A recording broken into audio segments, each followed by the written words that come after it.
சாமியே சரணம் ஐயப்பா. சாமி இன்னைக்கான ஒரு சின்ன பதிவு என்னன்னா, நம்ம ஐயப்பன் சாமி மாடுகளுக்காக சாமி இந்த கன்னி பூஜைக்கு போயிட்டு நம்ம சாமி மாடுகள் பண்ணுற இந்த மெயின் இந்த பசங்க சாமிகளை சொல்கிறேன்.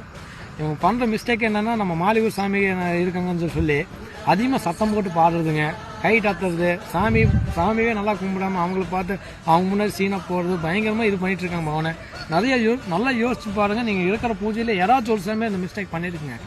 முடிஞ்ச அளவுக்கு இந்த மாதிரி தவறுகளை பண்ணாதீங்க. பாவனா ஐயப்பன்ங்கிறது சின்ன ஒரு நம்மள மாதிரி சாமி இந்த மாதிரி நீங்கள் நினச்சிக்காதீங்க. பிரம்மச்சாரி விரதத்தை கரெக்டாக கடைபிடிக்கணும். பாவனை நீங்கள் கழுத்தில் மாலை இல்லாமல் நீங்கள் என்ன பண்ணாலும் அது கர்மாங்கிலிருந்து சேரும். ஐயப்பன் ஒரு உட்ராட்சி மாலையை போட்டு நீங்கள் தவறுகள் செய்தீங்கன்னா நீங்கள் மலைக்கு போகிறக்குள்ள அது தண்டனைகள் கடுமையாக வந்து உங்களே சேரும். பாவனை முடிஞ்ச அளவுக்கு இந்த தவறுகளை பண்ணாதீங்க. பாவனை நம்ம இருக்கிறது பிரம்மச்சாரி விரதம், அதை கரெக்டாக கடைபிடிங்க. ஐயப்பன் நம்ம கேட்டது அனைத்துமே கொடுப்பார். எல்லாம் ஐயப்பன் நம்ம கேட்டது அனைத்துமே கொடுப்பார். நீங்கள் நினைச்சது. உங்களுக்கு ஐயப்ப சாமி பிடிக்குமானா நம்ம கருப்பு ஒர்க் அவுட்டிங் ஐடியை ஃபாலோ பண்ணுங்க. பாவனை ஷேர் பண்ணுங்கள், லைக் பண்ணுங்கள், கமெண்ட் பண்ணுங்கள். சாமியே சரணம் ஐயப்பா, சரணம் ஐயா.